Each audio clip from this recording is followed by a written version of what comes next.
ప్రజలందరికీ నా నమస్కారాలు. నిజంగా ఉత్సాహం రెట్టింపు అయిపోయింది మీ ఊరికి వచ్చిన తర్వాత, గ్రామానికి వచ్చిన తర్వాత.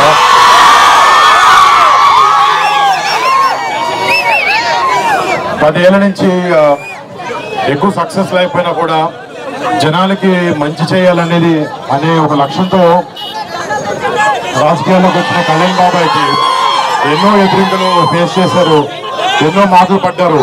కానీ కేవలం ప్రజలకి మంచి చేయాలని ఒకే ఒక ఉద్దేశంతో ఈ అన్ని దెబ్బలు తింటూ కూడా ఈ మంచి వైపు ఆలోచించే వ్యక్తి పవన్ కళ్యాణ్ గారు. అలాంటి పవన్ కళ్యాణ్ గారు మీ పిఠాపురం కాన్స్టిట్యున్సీలో ఎమ్మెల్యే అభ్యర్థిగా నిలబడడం, నిజంగా ఆయన కొడుకుగా ఇక్కడికి వచ్చి మా బాబాయ్కి మా తండ్రి లాంటి వ్యక్తి అయినా ఆయనకి ఓటేనని చెప్పడానికి నేను నిజంగా చాలా ఆనందపడుతున్నాను. అంటే అధికారంలో ఉన్న చాలా పార్టీలు చేయలేనివి ఎన్నో విషయాలు కళ్యాణ్ బాబాయ్ 10 సంవత్సరాల నుంచి ఒక ఎమ్మెల్యే సీట్ లేకపోయినా కూడా కౌలు రైతులకు ప్రాబ్లం వచ్చినప్పుడు అప్పులు చేసి మరీ వచ్చి వారు డబ్బులు ఇచ్చారు. మట్టి కార్మిక ప్రాబ్లం వచ్చినప్పుడు ఫస్ట్ మొట్టమొదటిగా జనసేన నుంచి కళ్యాణ్ బాబాయ్ గారు కదిలి హెల్ప్ చేయడం జరిగింది. ఇలాగా మీరే ఇమాజిన్ చేసుకోవచ్చు, ఒక్కసారి బాబాయ్ని మన అసెంబ్లీ పంపిస్తే మన కోసం, మన ప్రజల కోసం ఎంత చేస్తారనేది. అండ్ మీ అందరి సపోర్ట్, ప్రేమ ఎప్పుడు కళ్యాణ్ బాబాయ్కి ఉండాలి, మా పవన్ కళ్యాణ్ గారికి ఉండాలి. అండ్ ఆయన ఎప్పుడు ఆయన నిజంగా చెప్పాలంటే చిన్నప్పటి నుంచి మా ఇంట్లో మేము ఎంత కుటుంబ సభ్యులా ఫీల్ అవుతామో ఆయన మిమ్మల్ని అందరినీ ఆయన సొంత కుటుంబ సభ్యుల్లా ఫీల్ అవుతూ ఉంటారు. బహుశా అందుకే ఆయన మా ఇల్లు వదిలేసి పండుగలప్పుడు కూడా ఇక్కడ మీతో పాటే ఉంటూ ఉంటారు. అండ్ నిజంగా ఆయనకు మీ మీద ఉన్న ప్రేమ, ఆయనకు మీ మీద ఉన్న ప్రేమ, మీకు ఆయన మీద ఉన్న ప్రేమ ఇది ఎప్పటికీ ఇలానే ఉండాలి.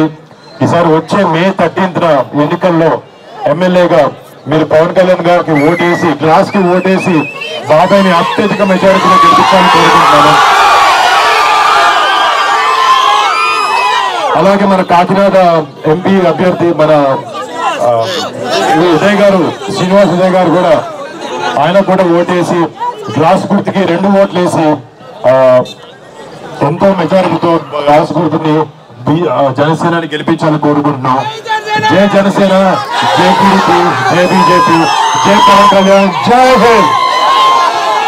చాలా మంది మాటలు పడినా కూడా 10 ఏళ్ల నుంచి కష్టం నమ్ముకుంటూ ప్రజల సేవ కోసం మంచి చేయాలని ఒకే ఉద్దేశంతో జనసేన పార్టీని 10 ఏళ్లుగా నడుపుతూ ఇవాళ ఆంధ్రప్రదేశ్ రాష్ట్రంలో జనసేన అంటే ఒక పవర్ఫుల్ పార్టీ లాగా ఎన్నికైంది. ఇలా జనసేన వెనకాల నుంచి పనిచేసిన ప్రతి ఒక్క జనసేనని, ప్రతి ఒక్క జనసైనికుడికి నా ధన్యవాదాలు. నేను మీలో ఒక్కడిని, కళ్యాణ్ బాబాయ్ కానీ జనసేన కానీ ఎప్పుడు ఏం కావాలన్నా కూడా ఒక చిటికేస్తే మీకు ఉంటాం. అండ్ డెఫినెట్లీ బాగా వెనకాల మేము ఎప్పుడూ ఉంటాం.